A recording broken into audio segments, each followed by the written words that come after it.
محمد والے محمد. تمہارا نام جہاں لے لیا علی مولا، تمہارا نام جہاں لے لیا علی مولا، تمہارا نام جہاں لے لیا علی مولا، مصیبتوں کا ہوا خاتمہ.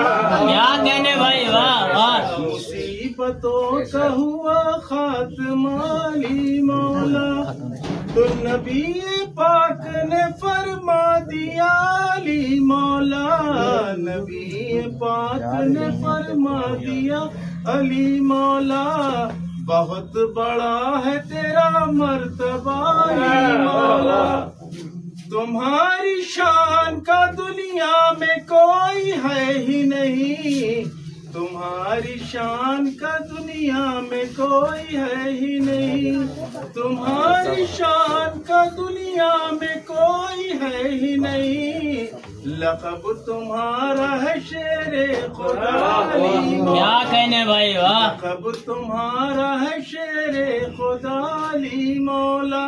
مولانا صاحب قسم خدا کی یہ دل اب کہیں نہیں لگتا، قسم خدا کی یہ دل اب کہیں نہیں لگتا، قسم خدا کی یہ دل اب کہیں نہیں لگتا، لگی ہے جب سے نجف کی ہوا. کیا کہنے بھائی، واہ واہ. لگی ہے جب سے نجف کی ہوا علی مولا، تو نبی کا دین بچایا تمہارے بیٹوں نے، ہے کون تم سے بڑا باوفا علی مولا، ہے کون تم سے بڑا باوفا علی مولا.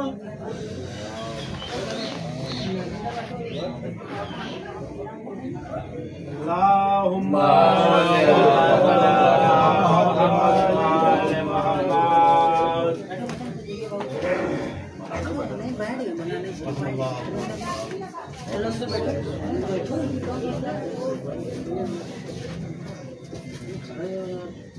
چلو اندر.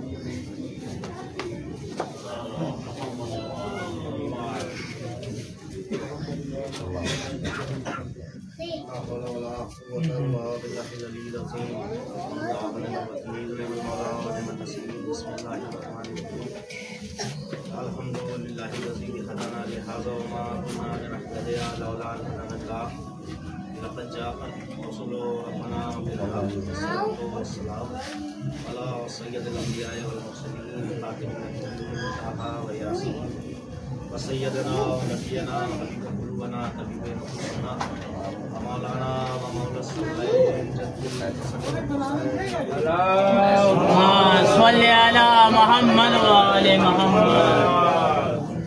اہل بیت الطیبین الطاہرین معصومین المقبولین المنتقین المنتجبین سبحان اللہ وعداتهم وقدرتهم ومن قضاتهم ومساعدتهم وشجاعتهم وسخاوتهم وجلالتهم وتعالتهم وعظمتهم وتشريف اجمعين لنا هذا قيام يوم الدين اما بعد فقد قال والقرآن المجيد والفرقان المجيد بسم الله الرحمن الرحيم انا اعطيناك الكوثر فصل لربك وانحر ان شانك هو الابتر. اللهم صل على محمد وآل محمد.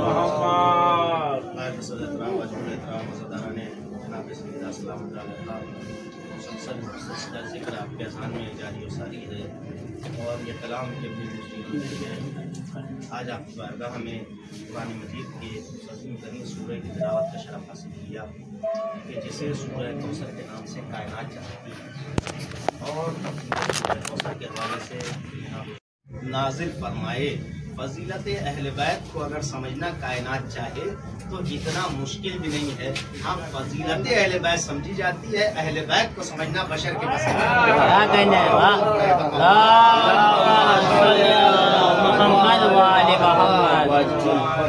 یہی پر مسئلہ سب سے بڑا درپیش آ جاتا ہے کہ لوگ فضیلت اہل بیت کو چھوڑ کے اہل بیت کو سمجھنے کی کوشش کرنے لگتے ہیں.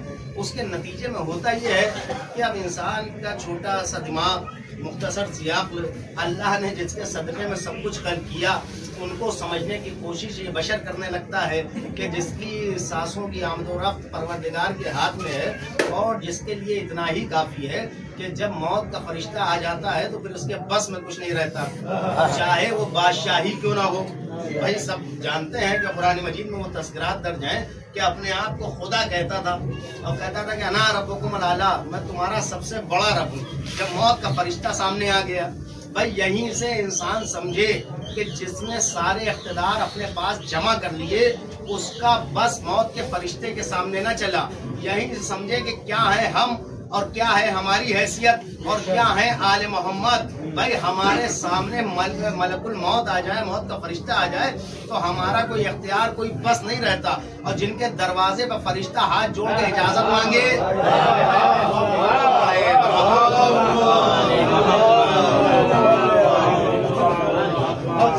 اپنی حیثیت کا اندازہ تو کرے۔ صاحب اہل بیت کو سمجھنے کا تذکرہ، اور جو بات میں کل بھی عرض کر رہا تھا، درمیان میں باتیں آ جاتی ہیں تو ذکر گھوم جاتا ہے، بات ہو جاتی ہے۔ میں کل بھی یہ بات عرض کرنا چاہتا تھا لیکن آج میں عرض کر دوں ابتدائی منزل میں ہی کہ ذان محترم جو بات میں کل کہہ رہا تھا کہ ہر کتاب میں اس کا تعارف ہوتا ہے، ہر کتاب میں ابتدا میں اس کا تعارف ہوتا ہے۔ ذان محترم علماء تحریر فرماتے ہیں، اور علامہ طباطبائی جیسے بڑے عالم نے یہ جملہ تحریر فرمایا، وہ یہ کہتے ہیں کہ کائنات میں اہل بیت کے حوالے سے جو کچھ بیان کیا جاتا ہے یہ فضیلت اہل بیت نہیں ہے، یہ سب تعارف اہل بیت ہے۔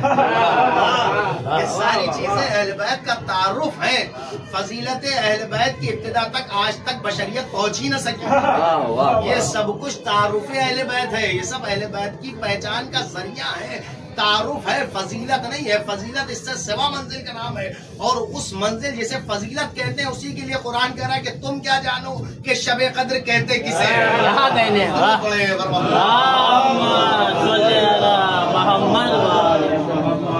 یہ سب چیزیں تعارف کا ذریعہ ہے، یہ سب چیزیں تعارف کا ذریعہ ہے۔ اب تعارف کے حوالے سے اگر بات ہو تو دیکھیں، ایک انسان کے لیے ایک چیز ہوتی ہے جس کے ذریعے اس کا تعارف ہو جاتا ہے۔ کوئی اگر میرے سلسلے سے کہے کہ صاحب یہ ذاکر ہیں تو یہ میرا تعارف کافی ہے، آپ سمجھ گئے کہ یہ کس کام کے ہیں۔ اس کے ذریعے انسان سمجھ جائے گا کہ یہ کس کام کے ہیں، ان کی حیثیت کیا ہے، ان کے اندر کیا کوالٹی پائی جاتی ہے۔ بھائی ذاکر ہیں تو آپ بہتر جانتے ہیں، صاحب مولا کا ذکر کرتے ہوں گے، اور الحمدللہ اس بات سے فخر رہتا ہے کہ ہم ان کا تذکرہ کرتے ہیں جن کا ذکر عزت کا سبب بنتا ہے، کبھی ذلت کا سبب نہیں بنتا۔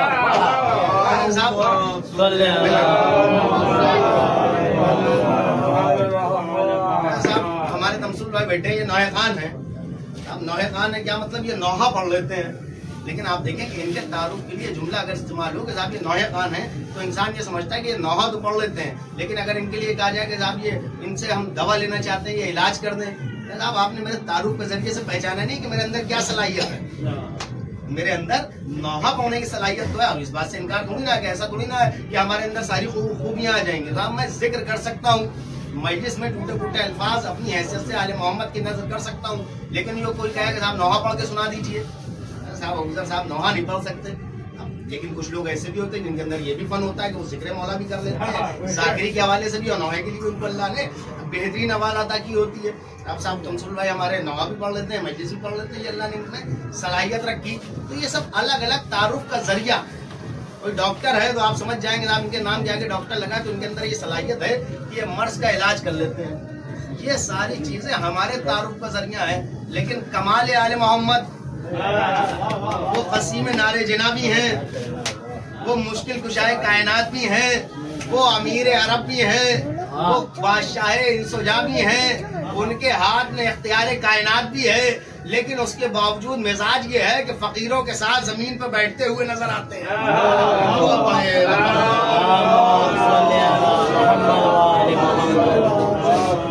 جتنی چیزیں بھی آل محمد کے حوالے سے بیان کی جاتی ہیں یہ سب صفت نہیں ہے، ایسا نہیں ہے کہ یہ مولا کائنات کی صفتیں نہیں، یہ سب تعارف کا ذریعہ، یہ سب ان کے تعارف کا اظہار ہے۔ اہل بیت کی فضیلت کو درک کرنا یہ ذہن انسانی کے بس سے باہر کی بات ہے۔ بس آپ دیکھیں کہ جو مختصر سورہ، جسے مختصر ترین سورہ قرآن مجید میں قرار دیا گیا، سب سے چھوٹا سورہ آیتوں کے اعتبار سے، لفظوں کے اعتبار سے سورہ کوثر، جس کی تلاوت ماشاءاللہ مومنین کرتے رہتے ہیں، لیکن آپ دیکھیں کہ اعجاز سورہ کوثر، یہ وہ سورہ ہے کہ جس کے ذریعے سے اللہ نے اپنے نبی کی شان بیان فرمائی۔ اے میرے حبیب ہم نے آپ کو کوثر عطا کیا. مختصر ذکر ہے شہزادی کی بارگاہ میں کہ اے میرے حبیب ہم نے آپ کو کوثر عطا کیا. روایتیں کہتی ہیں کہ لوگ پیغمبر خدا کو ابتر ہونے کا تانا دیتے تھے، جناب یہ بے اولادیں ہیں، ان کو اللہ نے اولاد نہیں دی ہے. آج بن وائل لعنتی زمین پہ اللہ کے نبی کا سب سے بڑا دشمن، خدا لعنت کرے، وہ اللہ کے نبی کو بار بار یہ تانا دیتا ہے کہ ان کے اولاد نہیں ہے. یہ جس دین اور دین اسلام کے پرچم کو لے کر کے چلے ہیں، اس پرچم کو کب تک یہ زمانے میں بلند رکھیں گے؟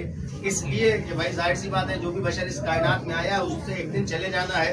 لہٰذا جب یہ چلے جائیں گے تو ان کے مذہب کا کوئی پرسان حال نہ بچے گا، ان کے دین کے پیغام کو کوئی پہنچانے والا نہ رہے گا. اور جب ان کا دین تمام ہو جائے گا تو ہم اپنے خداؤں کی طرف پلٹ جائیں گے، ہم اپنے خداؤں کی طرف پلٹ جائیں گے. روایت کہتی ہے کہ جب پیغمبر خدا کے پیشانی کے اوپر افسوس کے بل آئے تو آواز قدرت آ گئی ہے، میرے حبیب آپ پریشان نہ ہوں، اللہ نے آپ کو کوثر عطا کیا، آپ کو اللہ نے کوثر عطا کیا.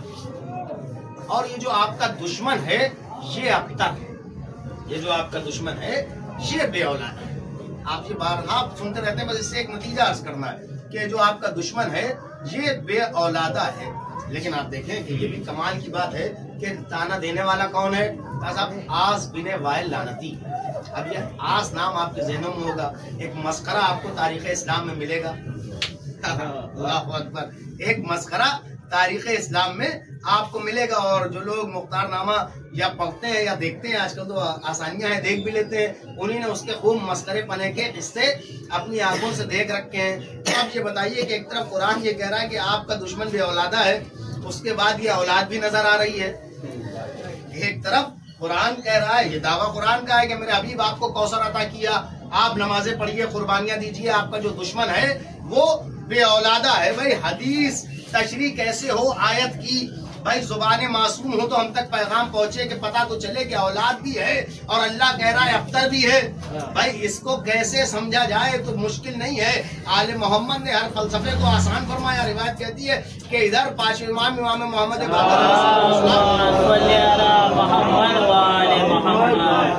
ادھر امام مسجد سے تشریف لے کر کے اپنے گھر کی طرف جانے لگے. ایک چاہنے والا آگے بڑھا، اس نے مولا ہاتھوں کو جوڑ کے عرض فرمایا، مولا ایک سوال تھا. امام نے شاہ فرمایا، پوچھو کیا پوچھنا چاہتا ہوں؟ کہا مولا میں نے دیکھا ہے کہ آپ کا دشمن اپنی گود میں اولاد لے کر کے جا رہا ہے. آپ کا دشمن اپنی گود میں اولاد لے کر کے جا رہا ہے، جبکہ قرآن یہ کہتا ہے کہ آپ کا دشمن بے اولادہ ہے.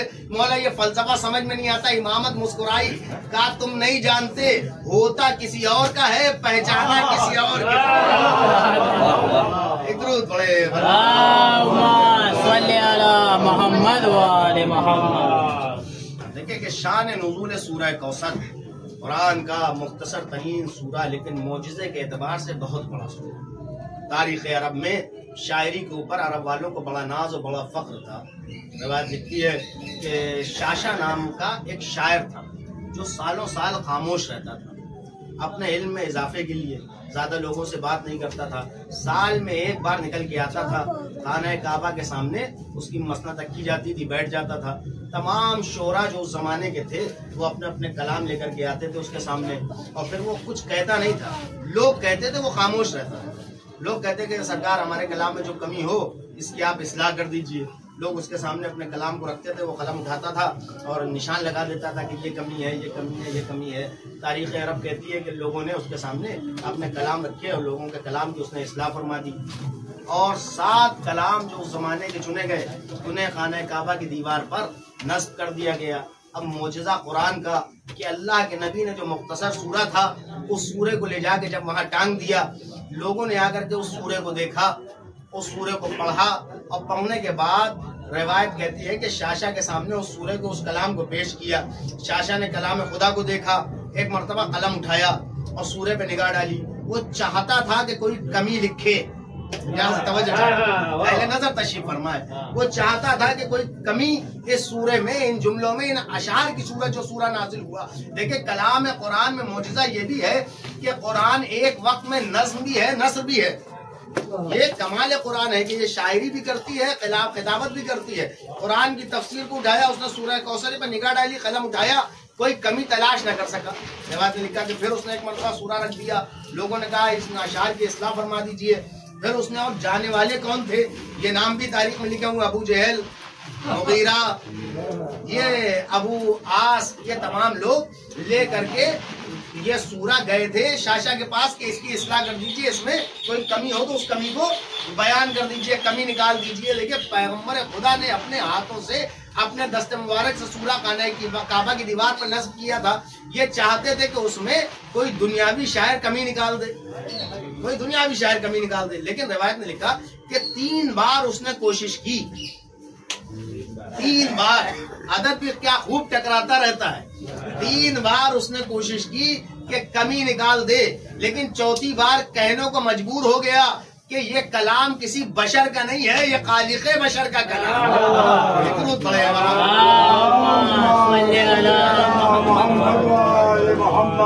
3 بار کوشش کی کہ کسی طرح سے کمی نکالی جائے، کمی نکالی جائے، کمی نکالی جائے. لیکن چوتھی منزل پر ہاتھوں کو جوڑ کے کہتا ہوا نظر آیا کہ یہ کلام کسی بشر کا نہیں ہے،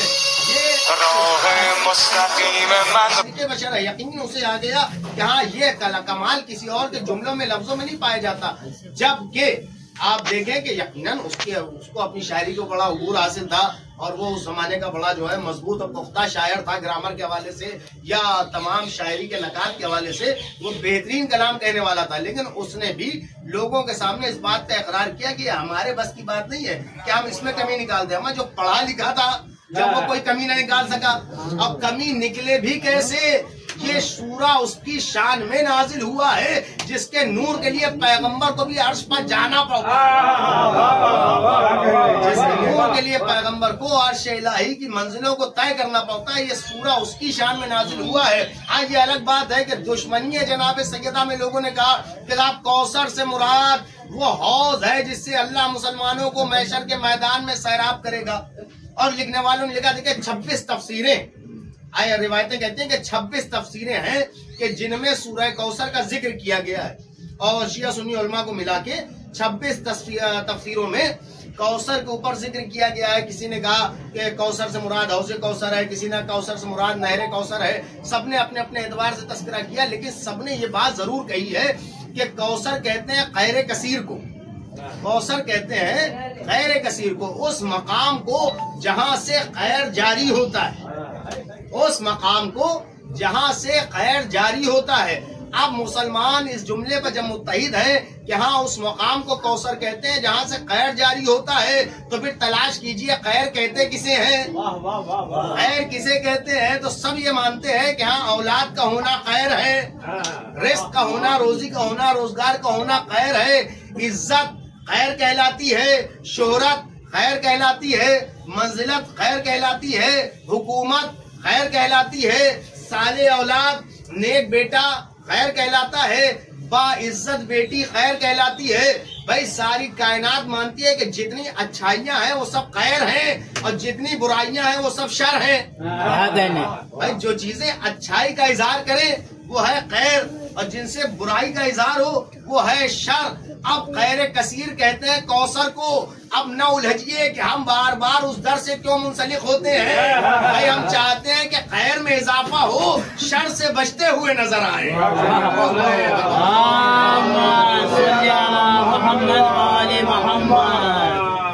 خیر جاری ہوتا ہے اس بی بی کے ذریعے سے جسے سیدۃ النساء العالمین کہتے ہیں. اس بی بی کے ذریعے سے خیر جاری ہوتا ہے جسے اللہ نے خیر کثیر کا مصدر بنایا. وہ مقام، وہ منزل کہ جہاں سے ہر خیر جاری ہوتا ہے، وہ تمام خیر جہاں اکٹھا ہو، اس مقام کو سیدۃ النساء العالمین نبی کی اکلوتی بیٹی کہتے ہیں. اور وہ بیٹی کہ جس کا مقام، جس کی منزلت، جن کا مرتبہ، جس کا رتبہ اتنا عظیم ہے کہ عرب میں لوگوں نے کوششیں تو بہت کی کہ بی بی زہرا کے ذریعے سے رشتہ ہو جائے.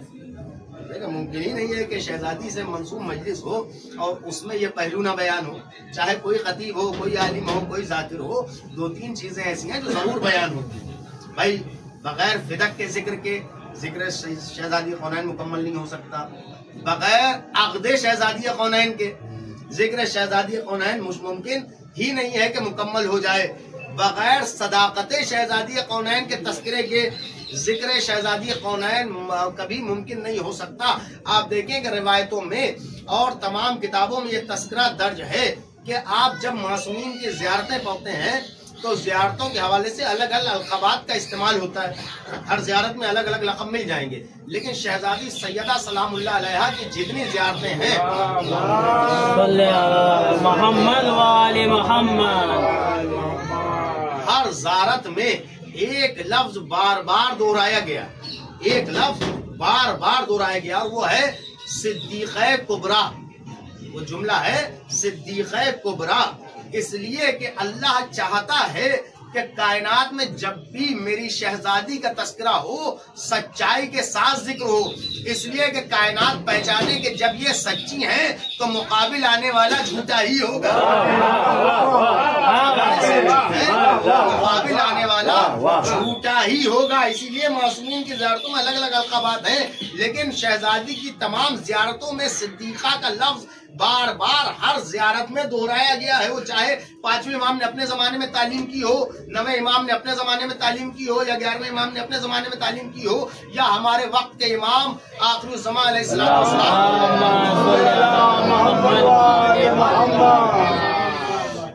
فرجہ شریف نے اپنے زمانے میں تعلیم کی ہو، ہر ایک زیارت میں آپ کو صدیقہ کا لفظ ملے گا۔ یہ اسی لیے ہے تاکہ کائنات بیدار رہے کہ جب نبی کی بیٹی اپنے معاملے میں سچی ہے تو پھر جو مد مقابل آئے گا وہ جھوٹا ہی ہوگا، اور جو نبی کی بیٹی کے مقابل آ جائے وہ زمانہ کوئی بھی ہو لعنتوں کا ہی حقدار ہے۔ بہت عقل مند تھے وہ نصارہ نجران، جنہی نے لعنت کا ذکر کیا، سنا تو قدموں کو پیچھے کر لیا۔ بھائی مباہلے کے لیے آئے تو تھے لیکن لعنت لے کے نہیں گئے، ہار منظور کر لی، اس لیے کہ وہ جانتے تھے کہ اگر لعنت دامن گیر ہو گئی تو زمانے بدلیں گے، لعنت سے دامن خالی نہ ہو۔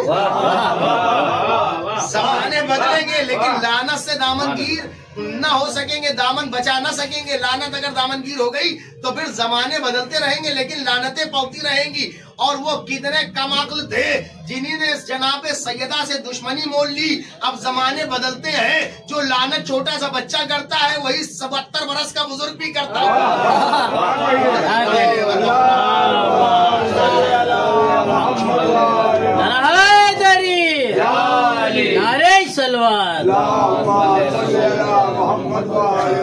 دنیا میں ایک کام یہ اچھا کیا گیا، دنیا میں ایک کام یہ اچھا کیا گیا کہ زہرا کے قاتلوں پہ تبرہ کیا گیا، زہرا کے قاتلوں پہ تبرے کا یہ عمل مخصوص خاندانوں میں پیدا کیا۔ اچھے انداز میں ہمارے ریاض بھائی دادو تحسین سے نوازتے رہتے ہیں۔ شاعر ریحان اعظمی صاحب نے ایک ہی بند میں بات مکمل کی اور وہ کہتے ہیں کہ لعنت ہے بہت چھوٹی سقیفہ کے لٹیروں،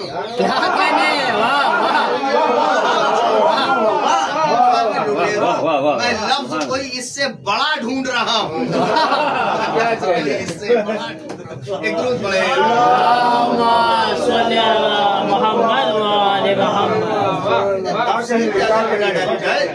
تفسیروں پر اگر نگاہ ڈالی جائے تو تفسیر میں یہ واقعہ آپ کو علامہ طباطبائی کی کتاب میں تذکرہ موجود ہے۔ میں نے روایت خود غالباً 3 یا 4 سال پہلے ایک مجلس میں بیان میں فرمائی تھی، اور یہ میں نے پڑھی کہ ایک شاگرد، ایک استاد کی بارگاہ میں چند شاگرد بیٹھے ہوئے تھے اور بہت بڑے اہل تسنن عالم اپنے زمانے کے تھے، ان کے سامنے تمام شاگرد بیٹھے ہوئے تھے۔ ایک شاگرد نے ایک سوال کیا کہ سرکار آپ سے ایک سوال کرنا چاہتے ہیں، تو استاد نے کہا بتاؤ کیا پوچھنا چاہتے ہو؟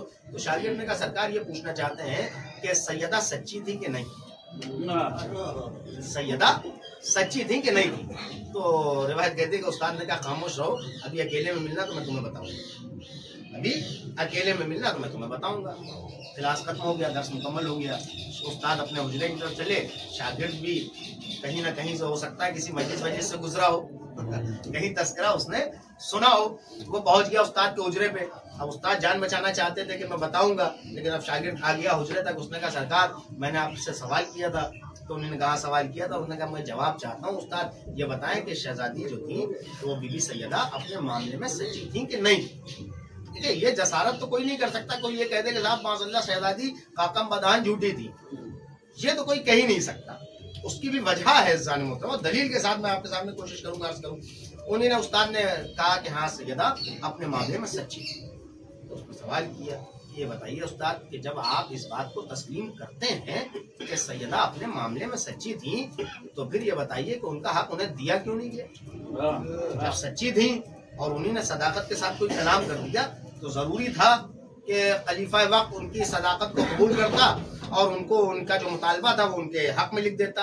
اس لیے کہ فدق کے باغ کا معاملہ صرف باغ تک محدود نہیں ہے محترم. باغ فدق کا مسئلہ صرف باغ فدق کے چھوٹے سے باغ تک، اس لیے میں چھوٹا کر رہا ہوں، جبکہ اگر آپ اسے زمین کے اعتبار سے دیکھیں تو وہ بھی بہت بڑا ہے، بہت بڑا ہے اور بہت بڑی ملکیت ہے. ایسے ہی تھوڑی نا اتنے بڑے خلیفہ وقت کا کی نیت خراب ہو رہی ہے، ظاہر سی بات ہے کچھ بڑا معاملہ ہوگا. بھائی حکومت ہے، آپ امت شاہ کی نگاہ اگر کسی زمین پہ ٹھہر جائے تو یقیناً اس میں معاملہ کوئی بڑا ہی ہوگا.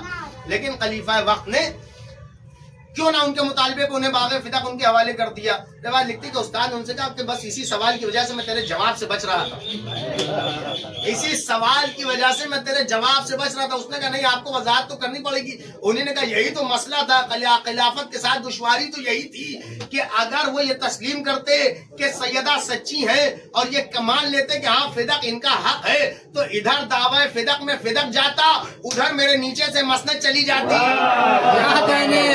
اس لیے کہ جب بیٹی کی صداقت ثابت ہو جاتی تو پھر غدیر کے پیغام کو چھپایا کیوں جاتا؟ بھائی فدق کے پس منظر میں غدیر پر پردے ڈالے جا رہے تھے. شہزادی سیدہ فدق لینے نہیں آئی تھی. بھائی جس کے گھرانے کی کنیزوں میں ہنر پایا جاتا ہو کہ ہاتھوں پر سنگریزے کلام کرتے ہو، وہ بیوی کسی سے درخت کا مطالبہ کرنے جائے گی؟ بیوی کسی سے درخت کا مطالبہ کرنے جائے گی، زمین و جائیداد کے لیے جائے گی. لیکن آپ دیکھیں کہ تاریخ اسلام میں بارہا روایتوں کے ذریعے سے یہ کوشش کی گئی، جعلی روایتوں کے ذریعے سے اور جھوٹی حدیثوں کے ذریعے سے یہ کوشش کی گئی کہ معاذاللہ شہزادی کو یہ ثابت کیا جائے کہ وہ دنیا پسند تھی، شہزادی دنیا پسند تھی. بھائی عجیب بات ہے جس کا شوہر 3 بار دنیا کو طلاق دے چکا ہو، کیا کہنے محمد والے محمد. سیدہ اور فدق کا مطالبہ نہیں، شہزادی کونین عدالت الہی کو ثابت کرنے گئی، عدالت الہیہ کو ثابت کرنے گئی تھی. بھائی مذہب اسلام کی بنیاد یہ ہے کہ مذہب اسلام میں حق پہنچایا جاتا ہے، حقوق کی ادائیگی کی جاتی ہے. اس مذہب کی خوبصورتی ہی ہے کہ اس مذہب میں حقوق کی ادائیگی کی جاتی ہے. بھائی انسان ظاہراً مسلمان تو ہو سکتا ہے لیکن اگر کسی نے کسی کا حق مارا تو یہ قانون اسلام ہے کہ، اور اس کے لیے آپ دیکھیں کہ فقہ جعفری کی بھی شرط نہیں ہے. اس کے لیے ایسا نہیں ہے کہ یہ صرف شیعوں کے یہاں شرط ہے کہ اگر کسی نے کسی کا حق مار دیا تو وہ بخش دیا جائے گا. نہیں، وہ کسی بھی فقہ پہ عمل کرتے ہو 4 اماموں کی کہتے سب یہی ہے کہ اللہ روز معیشت لوگوں کو کھڑا کر دے گا کہ صاحب آپ پہ حق ہے، آپ پہ حق ہے، انہی نے ان کا حق مار دیا، لہٰذا یہ معاملہ یہاں سالو نہیں ہوگا. مرنے سے پہلے یا تو معافی مانگ لی جائے، یا تو مرنے سے پہلے معافی مانگ لی جائے، معاملہ حل کر لیا جائے. یہ سب باتیں سامنے کی ہیں اور یہ بات یہ اکثر ہمارے علاقوں میں، محلوں میں، دکانوں پر اور چائے کے ہوٹلوں پر جہاں علم بانٹا جاتا ہے، جہاں ماشاءاللہ مفتیان نظام بیٹھتے ہیں، جہاں مذہب کے جاننے والے بیٹھتے ہیں، جہاں بحث و مباحثہ ہوتا ہے، وہاں یہ باتیں کہی جاتی ہیں کہ صاحب اللہ پاک جو ہے ایسے تھوڑی نہ معاف کرے گا. اگر کسی نے کسی کا کچھ لے لیا ہے اور اگر نہیں دے کے گیا تو وہاں مقدمہ ہوگا. اب یہی تو ہم آپ کو سمجھانا چاہتے ہیں کہ جب اپنے معاملے میں اتنے محتاط رہتے ہو، جہاں نہ دیا تو وہاں سوال کر لو گے، تو پھر جب عدالت الہیہ سجے گی اور آواز آئے گی کہ اس بیوی کو بلایا جائے، اور جب اللہ کے رسول کا وہ بیٹا ظاہر ہوگا، اسی لیے تو کہا گیا کہ جب آئیں گے تو سب سے پہلے ان کو نکالا جائے گا.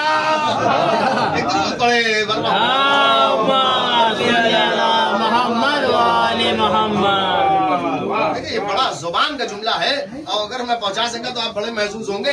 یہ مہلت، توجہ چاہتا ہوں، یہ مہلت بس اس وقت تک ہے جب تک منتقم خون حسین کا ظہور نہیں ہے. یہ مہلت بس اس وقت تک ہے جب تک منتقم خون حسین کا ظہور نہیں ہے. جتنا آڑ لے سکتے ہو قبر رسول کی لیتے رہو. کیا کہنے